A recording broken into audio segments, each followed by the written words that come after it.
What's going on, y'all? This is Alex, BM1 Alexander, that is, United States Navy, 20 years, 1988, 2008, officially retired 2018.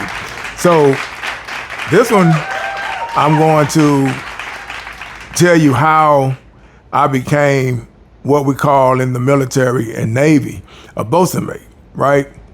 I became a boatswain mate in 1989, maybe 90 is when I first became a third class PO. Yeah, I had to be because 92, I took my second class test and I did it twice as far as third, and then I passed that the first time, and then it took me twice to get it as second class. First time I took it on my first ship, and second time I took it when I got stationed on the U.S.S. Vicksburg, plank owner, CG-69 in 1992.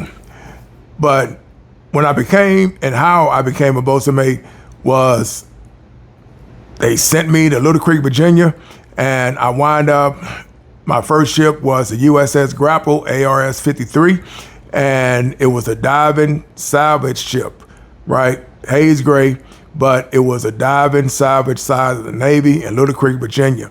Never heard of Little Creek, Virginia, but that is where they sent me for my first duty station. So I was what we considered sea duty, right? I was on the ship. I get underway. When the ship is going out, I'm on board with it. There's no stay behinds. You actually are on board the ship and you're rolling with the ship. So basically, seasickness, I ain't gonna lie, I stayed seasick for the whole 4 years I was on board that boy. Some days were good, and for the most, I had more bad days than I had good, because that ship was, if I'm not mistaken, it was like 190 something feet, and we had 90 people for the crew, right? So it wasn't big. And we had to take med cruises, but that is another story in itself. This is mainly how I became into my job. If you see my other video, I expressed my introduction into the Navy, right? How it came to be. This one right here is how I chose to become what they started me out to be anyway, but it started out to be a seaman recruit. Seaman recruit is basically the lowest, right? If you're a fireman, then you become a fire recruit or something like that. I think that's how it goes, but I know I'm on a boatswain mate side, it's seaman recruit. So that's SRSA, seaman apprentice, and then SN for seaman. So I had to pass all three of these levels before I became a boatswain mate. And that took me qualifying to take a test. So I had to get these quals. I had to get all my bibliographies out the way. Also had to keep a good eval, right? Had to get a good eval score. So keeping a good eval goes a long way, and that is mainly doing what you're supposed to do on board the vessel or on board whatever duty station you're at, right? If you're on a ship, if you're on a small ship, I think it's easier than a big ship. If you're on a small ship, you can't help but be seen, right? You can't help but move up in the ranks because you don't have a lot of challenges in front of you, right? You're it. So a lot of the stuff you're gonna have to learn because you got a small crew and they're gonna need everybody on board to do their job, and they need to learn it. So basically that's what I had to do. So it started out with me, what we call a bus ruster. As a seaman recruit, I came straight in. Nobody just gonna throw me out there and say, hey, I need you to go take this out and bring it up on deck, right? I don't qualify for that. I probably could do it, but nobody wants to get in trouble by telling me just to go do it, right? So you have to crawl before you walk. So I started off bus and rust, learning how to paint, right? Learning how to throw lines across, right? When the ship got underway, how we moor. So I started off learning how to throw lines across, sending lines over to be put on bollards in order to bring the ship in. So I had to learn all that stuff as a seaman, right? As time moved along, then you start doing these quals, and I started walking around the ship and seeing what we do. I said, okay, well, we got a boom, we got cranes, we got winches to let the boats over the side, up on the forecastle. This is all the stern. This is port, this is starboard, where we got the winches. We got boats on each side, and we let boats off the ship by hitting the crane and letting it down, right? The boom winch, the boat winch, I think it's called. And we let it over the side, drop it down on these hooks, and then we detach the hook, and whoever the coxswain is, he gets underway. So in order for that to happen, though, you got to have somebody qualified. So I had to learn how to get qualified in that. So I had to do it so many times before they trust me to just come out there and do it, right? So that's on the port and starboard side. Up on the forecastle or the front of the ship, we had anchors. We also had winches, right? So I had to learn, if I was interested, on how to drop and recover anchors, right? The anchor is what drops down. We let so many feet down. You can't just let it straight down because you'll pile the anchor up and clink it up. You can lock it up. It's gonna lock up the way it is. Trust me, I know that firsthand because when I was still young in the game, I made that mistake and I misread the water depth. It did not mess up, but the captain was watching and he said, "Not a good drop, Petty Officer Alexander." At that Seaman recruit. I was still a Seaman recruit when I did that. Matter of fact, I was Petty Officer. I made Boatswain at that time. This was when they let me do it by myself, and I remember I dropped it and I misread the depth and I let out more than what I had in my head. I was looking at the anchor drop and I knew it when I was supposed to stop, but I didn't. And I went past my mark and I didn't catch it. So the captain, he had not a good drop, Petty Officer Alexander. And nothing happened. It was nothing, right? Because even though it was a bad drop, it didn't clink up on us and we pulled it up. But those were the things that I learned to do as me becoming a boatswain mate. I still had to take a test and I passed it on my first introduction to boatswain mate, right? Because I did everything I was supposed to do as a seaman recruit up to seaman. So I had everything under my belt, but I still had to learn blocks. I had to learn shackles. I had to answer questions about weather. I had to answer questions about the speed of wind and all that kind of stuff. All this stuff is important. It goes with my job. So I had to learn signals. I had to learn mic. I had to learn Yankee. I had to learn X-ray, what this meant. I had to learn if you've seen diamond ball, diamond, all that kind of stuff. What was dredging, So all these kind of questions is on my test. I don't know that stuff because I don't see it, but I had to study it. And if I was going to take my job serious, that only meant to me that there was more to what was happening on board this ship, right? That when I go to carriers, when I go out and we out to sea and we see ships that got signals, right? That got their marks up, right? And you see ball, diamond ball, or something like that. You gotta load, you gotta let them know what that is, right? So those signals are important. So this stuff can be on my test. It'll say you out traveling and all of a sudden you see white over red. What does that mean? I can't tell you now. I forgot some of the stuff. I'll be honest with you. I'm rusty when it comes to that because I haven't been in the Navy. I'm done. In 2008, I retired from it. But this is just saying how I became that.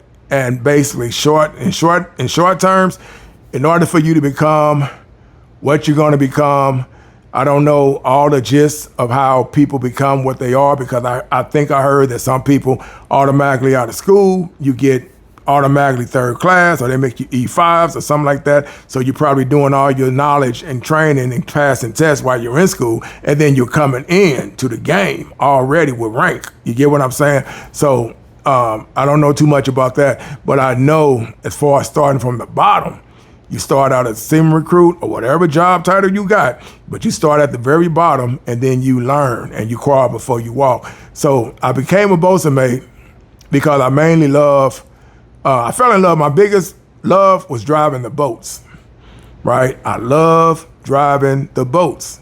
That was what got me into everything that was happening. That is how I became a boatswain mate because I love driving the boats. Matter of fact, whenever I got stationed, when it was time for me to move on, I was trying not to go to ships, if possible. I was always trying to go to boat units because I knew that meant we were going to be driving boats, and that's what I wanted. Did I get that? For the most part, I did when I got on shore duty. I got it. They sent me down to, when I left, I was started in Virginia. I went to Florida. I became a plank owner on board the CG-69 U.S.S. Vicksburg. And then from there, I went down to what we call the cutter shed down in Maryland. And I got stationed in Annapolis, Maryland. And we were in charge of sailboats, right? The sailboat regattas, we had Avons, I think we had a rear boat as well, but I know for sure we had dinghies and all this stuff. So this was on a sail inside of the house. This wasn't really too much about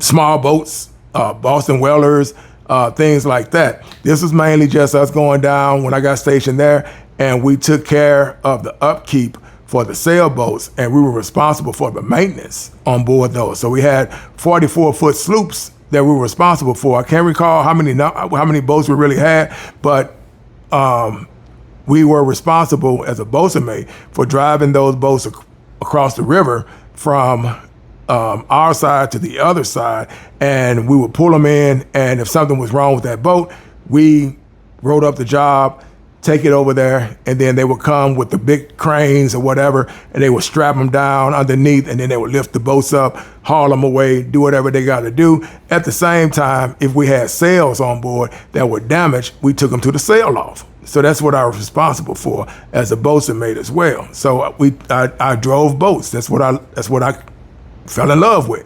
So it went under the boatswain mate class, but I always try to stick in the boat lane, right? I wasn't interested too much in going on ships and dropping anchors and doing refueling, even though I had all this stuff under my belt. I just always was in love with the science of driving the boats because it was peaceful. It was, what else was it? To the point, it was more freedom than anything. I actually got my Craftmaster pen, right? When I got stationed in Florida, Panama City, Florida in 2002. And I got my Craftmaster pen, and we drove what we called PSCs. These are project service crafts. And we drove those from Panama City, Florida, and we would take civilians down to Mississippi where they did their jobs. They were responsible. We were responsible for getting the boat, the crew, and all their gear down there safely. So basically, we were the craft masters to make that happen, right? We knew the waters like the back of our hand, so we had to learn how to drive under numbers and all that kind of stuff we had to do. I'm trying to think of the names, and I just can't right now as far as how that goes, what we had to do. But we knew it like the back of our hand where that stuff didn't even matter. We did it enough that if they said we were going down to Pascagoula, we knew how to get down there like we were driving to go see your parents, right? If you're driving to see your grandmother, you knew where she lived. You knew all this stuff already. And it was just automatic that we knew how to get down there and back. But that is how I got my Craftmaster pen. And when I got stationed in Guam as a boatswain mate, they saw that I had that. And then they put me in charge of a torpedo retriever, right? So what is that? A torpedo retriever, that was a boat that I qualified to run. I was in charge of. I wasn't even really part of the ship when they gave it to me. So when the ship got underway, the U.S.S. Frank Cable, when they got underway, they had what they call a stay behind. Well, since I was in charge of that torpedo retriever, they would leave me behind to stay with the retriever. And we were still getting that boat up. That boat, when they gave it to us, it had to have some repairs that had to be done in order for us to get it up and running. And so they tasked me with that position and told me that I check in with my warrant officer, but at the same time, when I'm done dealing with him, right, I go and tell him what's going on with the boat and what we need, if we thought we needed something, because I had a crew. So I had me as the boatswain mate Craftmaster, I had an engineer, I had an electrician, and I had 2 seamen, and I had 2 I guess you can call them torpedo people. I forgot that job they had, what it was. They dealt with weapons, so I don't know if they weren't gunners mates. I don't think that's what they were. They were something else, but they dealt with the torpedoes. And those, they only showed up when we had to go out and do a job with the subs, right? So when we had to do a job with the subs, my regular crew without them was myself, my engineman, electrician, 2 seamen, and then whenever we had to go out and do a job, of course, we had an officer that would come on board with us, and then I had those 2 guys that were responsible for retrieving the torpedoes as I set them up. So my job was when the torpedoes, which were false, were fake, they weren't real, but we talking about going out when they're just doing test runs and stuff like that, qualifications on the subs, I guess you can call it that. So we go out, and we would get off so many miles away from them, and then they would shoot the dummy torpedoes or whatever, and then we get the location where it's at. I had a quartermaster. So yeah, then when I think about that, so I had to have a quartermaster as well. He's responsible for plotting in order for us to be in where we had to be at in order to retrieve them. My job was to just steer the boat, put it in line for us to retrieve the torpedoes, and that is what we did. So I loved it. That boat was mine as far as being the head person in charge of it. And I loved every bit of it. So in a way, boats was actually how I became a boatswain mate. I just fell in love with the boats. And when I got my craftmaster pin in Panama City, Florida, like I said, we had so many boats that we dealt with and we did so many things. It was freedom, right? It was actually like freedom in the military, the way I seen it. I loved it. That's why I say sometimes when you choose your position, choose your spots, because you will not hate doing that when you love doing what you love, what you picked, right? If that works out with your detailer, if you tell him what you're looking for, and then hopefully you roll the dice and he said, oh, there's a place down in Panama City, Florida, you want it? And I said, what is it? They tell you what it is. And I didn't even know at the time what really I was getting myself into. I just knew I was taking shore duty down in Panama City, Florida. When I got down there, that's when they told me I was going to the boathouse. And I was like, whoa, made sense to me, right? Which it actually does when you're a boatswain mate. I mean, if you do anything else as a boatswain mate, like say you want to go to Bahrain or something like that, I don't really know too much what they do in Bahrain as far as what the boatswain mates do, but I had orders to that, and then I wind up not getting them. That's how I wound up going to Panama City, Florida. But for Bahrain, I'm pretty sure I've been standing watches, security and stuff like that. And I've probably been doing something with the small boats, but they had small boats in Little Creek, Virginia as well. And I remember that I wanted to be with them. I think it was like MOD 20 or something like that. Something done with a number 20, right, as far as that goes. Also with my boatswain mate, I got stationed in Little Creek, Virginia with ACU 4, and I wound up being a loadmaster. A loadmaster is a position you take and you're responsible for assisting the Marines loading your deck.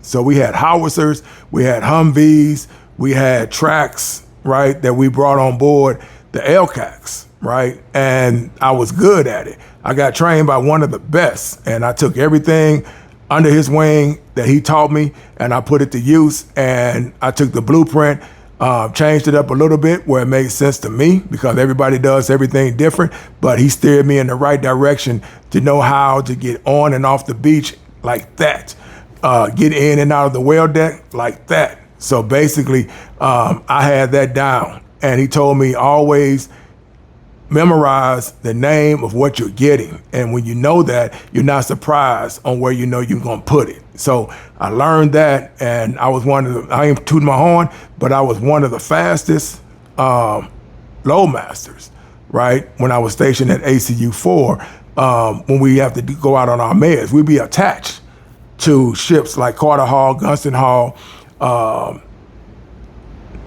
something that starts with a B. I know my ships was Gunston Hall, Carter Hall, and then there was one more that was out there, if I'm not mistaken, for the time frames that I went, that you can actually go on board with the LCACs that held us in. Baton. I think U.S.S. Baton. That was the other one. And I did that as an LCAC loadmaster. So if you want to see what LCACs do, just type in the word, especially if you're a boatswain mate and you're young in the game and you never heard of LCACs, because not everybody knows about them, right? Not everybody knows about LCACs. So if you're a boatswain mate and you're trying to find somewhere to get stationed, look it up, LCACs, you'll see ACU 4, ACU 5. If ACU 5 still exists, that's in California. ACU 4 is in Little Creek, Virginia. And that is what I was doing as well as an E5. I think you got to be an E5 in order to get that position. E5 and above. I don't think it's an E4. I know there was an engineman on board, and they were E4s. The enginemans they were E4s. But I think all the loadmasters, we had to be E5s in order to get that position. And I loved every bit of it. So that was part of my boatswain mate recipe for what I did when I was in the Navy. So, it's a lot more to that game than just, you hear people say, oh, you're the boatswain mate, you was old big painter, huh? Busting rust, huh? You'll hear that, but when you open up the dynamics of what boatswain mates do. We're the jack of all trades. We are the jack of all trades. We do everything from supplies to, like I say, booms and cranes, driving boats, driving the ship, boatswain mates of the watch, being in charge of the oil, the refueling detail. So when the ship's got to refuel, you know, whether you're first class or a chief, you'll be in charge of that mission, right? Of getting those lines and getting those fuel pumps, getting those fuel parts across in order to refuel the ships, right? Doing it safe in a safely manner because people are relying on you to keep them safe. So your knowledge is supposed to be on a level where this stuff happens and you put everything in order just the way it's supposed to be, all the ingredients, and nobody gets hurt. And that is your job. So yeah, I had Red Captain when I was on board the CG-69, Vicksburg. And I had my senior chief there to monitor me, right? Because I was just a second class petty officer, but they gave me the green light to be the Red Captain as far as bringing the hoses across, right? And setting them up, housing them, and then refuel the ship, right? I'm giving orders to everybody that I know that I need them in place to make this happen. And it's just like knowing like the back of your hand. It's the following. You just follow all the steps and everything works perfect.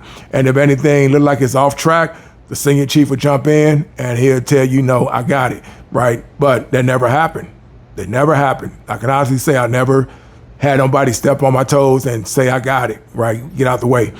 No, I did it all. So I did refueling, also did stores, right? As far as bringing stores across. So I was in charge of, I had my Red Captain for that one. So when we came to stores and we had to bring them pallets across, right? You can't bring them across and then bring them too hard and you wind up slamming them to the bulkhead or something like that and crashing all your gear. So you have to make sure you do everything right. So you got people bringing the signals, you tell them when to stop, the whole nine, and you set it down on deck. And the ships are moving.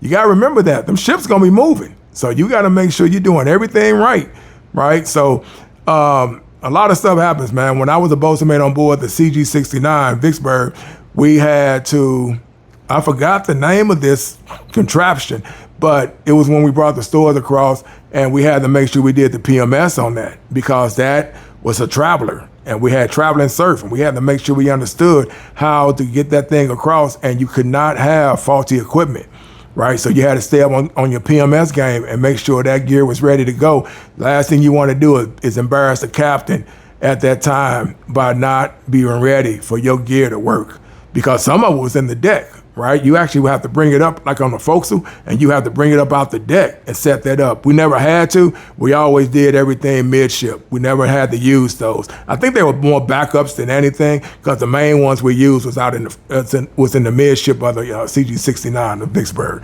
And that's how we brought that stuff across. Whenever we refueled, we did it by the stern, close to the stern, probably about between half and a quarter is where we refueled at whenever we did that. But I had my coxswain license, which I had got on before I got my craftmaster. I was a coxswain already. So as an E5, I had passed my E5 test on board the Vicksburg. I was an E4 when I got there, and then I became an E5. But I had already had my coxswain license when I was on board the Grapple because, like I said, we had a small crew. So you had to be the jack of all trades, really. You really was the jack of all trades. And that's how I got into it because it kept me hyped. You never got bored, right? As a boatswain mate, you never got bored. As engineers, things like that, when those guys get qualified, they can go and, they're able to talk to people and all that kind of stuff, but they're monitoring things, right? In case something happens, they're ready to go, right? I think it's CCS. It's where, if I recall it right, CCS is where they're at. And if something does happen, they have to be ready to go. They got guys down in spaces ready to go and things like that. But mainly you're monitoring. When you're a boatswain mate, man, you actually you don't walk around with your hands in your pocket. If you're walking around with your hands in your pocket, it means you ain't got nothing to do. And if you're a seaman, you got your hands in your pocket, you cold, you ain't got nothing to do. Let me give you something to warm you up. I need you go into the paint locker and do this, or I need you to go up in the boom locker, and the boatswain locker. I'm sorry, go up in the boatswain locker, and I need you. All this line we got that's all over the place, break all this stuff down and hang it up and make it look neat, so you'll find them something to do.